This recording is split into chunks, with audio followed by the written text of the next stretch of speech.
Mchungaji, moja ya mambo tunayokuwa tunashauri mapema kabisa ni hicho alichokisema huyu, kapimeni grupu ya damu,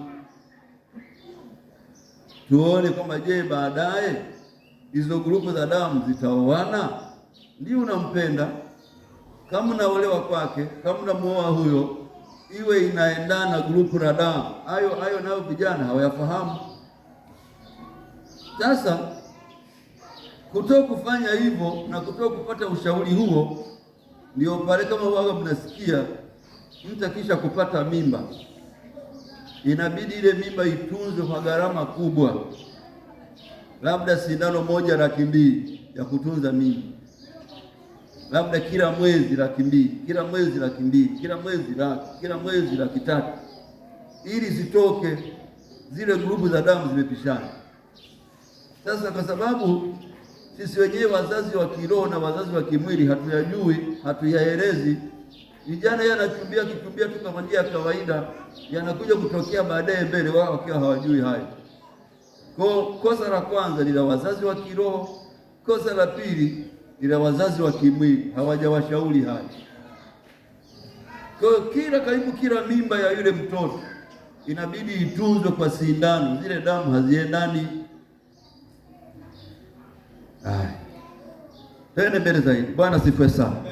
Bwana sifiwe sana. Inueni macho. Bwana sifiwe sana. Sasa twende kwenye kipengele sasa kuwasaidia vijana upande huu. Tuanze kuona aina za upendo. Kama kijana ameshakuwa mkubwa, Abela amezaliwa na Kaini amezaliwa, ameshakuwa mkubwa na amepitia hayo mambo ya umri. Sasa kwenye umri tunautaja tayari huyo kijana anaangukia kwenye aina za upendo. Aina ya kwanza inaitwa storge. Huu Kiyunani ni upendo wa baba, mama na mtoto. Yaani ukisikia aina ya upendo storge, hii inahusisha mama kumpenda mtoto au baba kumpenda mtoto. Wanampenda kwa sababu ni mtoto wao, na mtoto anawapenda wazazi kwa sababu ni wazazi. Lakini kama singekuwa ni hivyo, huenda singependa. Namba 2, eros. Sasa haya napokuwa nayatamka, ninyi vijana ambao hamjachumbia na kuchumbia, na wale ambao mmeshaolewa, inawezekana utakulishafanya kosa kwenye mojawapo hizi aina za upendo. Lakini ninyi ambao ndio mnaenda kuolewa na kuoa baadaye, usije ukampenda kwa sababu ya mojawapo hizi aina. Ipo moja kubwa. Namba 2, eros. Hii ni aina ya upendo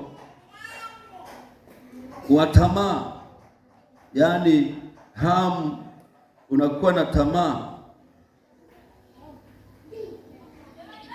Upendo wa tamaa, eros, ni upendo ambao unahusisha tamaa za kimwili pia, na bahati mbaya sana 60% ya ndoa zinazofungwa kwa njia ya tamaa huwaga zinavunjika. Hii ni bahati mbaya sana.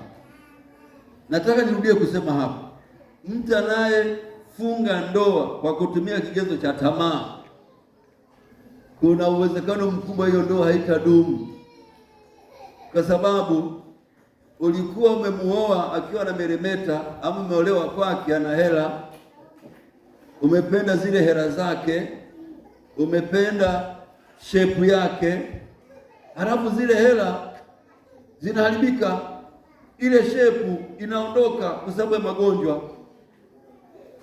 Kama ni uchumba umevunjika, labda nilikuwa nakupa vihela, ule uchumba utavunjika, ile ndio itavunjika. Eros. Na hapa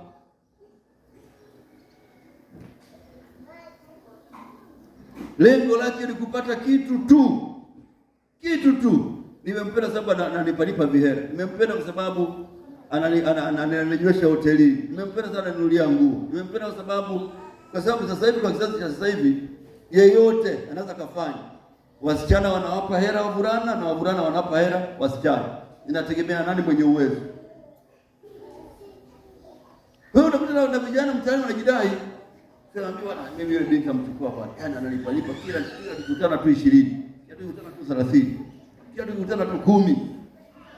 Ila ananifaa kweli. Subiri ziishe. Na msichana tena hivyo wanaambiana mtaani. Yaani yule kijana yule sio mgumu, anatoa bwana yule. Unaona sikuna hii achomwa yeye. Unaona hii nguo hii kaninunulia yeye. Unasikia hii perfume na unukia yeye kanipa yeye.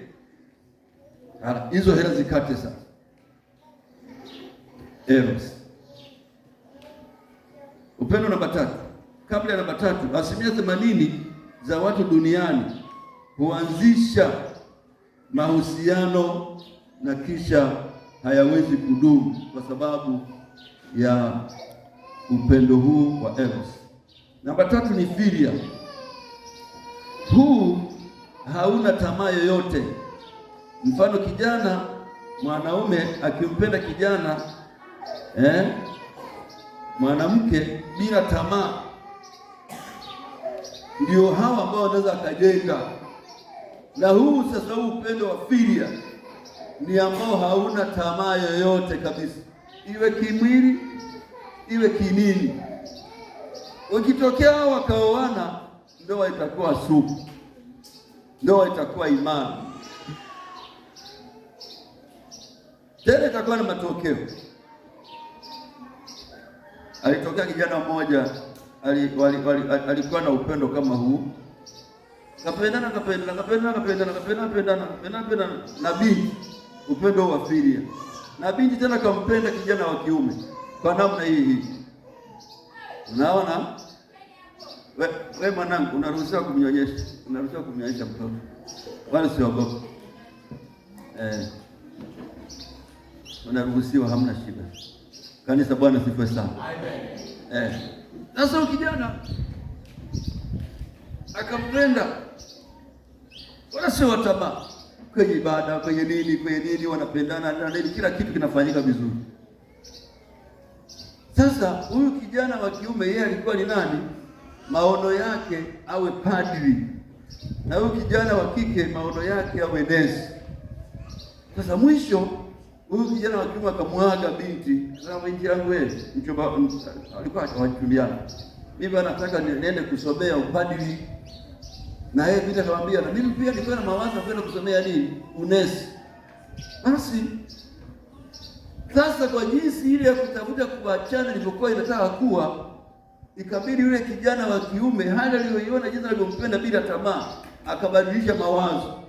Akasema mimi sasa upadri sisomei tena, nataka dada yangu mimi nikuchumbie nikuoe. Na huyu binti akasema basi kwa sababu hivyo na mimi kwenye unesi siendi. Wakafunga ndoa, mahali katolewa, barua ikaenda. Kama kawaida sherehe, chakula ikaandaliwa, wakaenda ndani. Kwa sababu ya upendo wa tamaa, niwaambie mambo ya ajabu sasa. Hawakuwa na upendo wa tamaa. Hakuna kilichoendelea ndani. Hakuna. Mpaka alipokuja kijana mwingine akamwambia, bwana vipi? Ndio akajieleza, sema kumbe mambo yanakuaga hivyo basi ngoja iwe.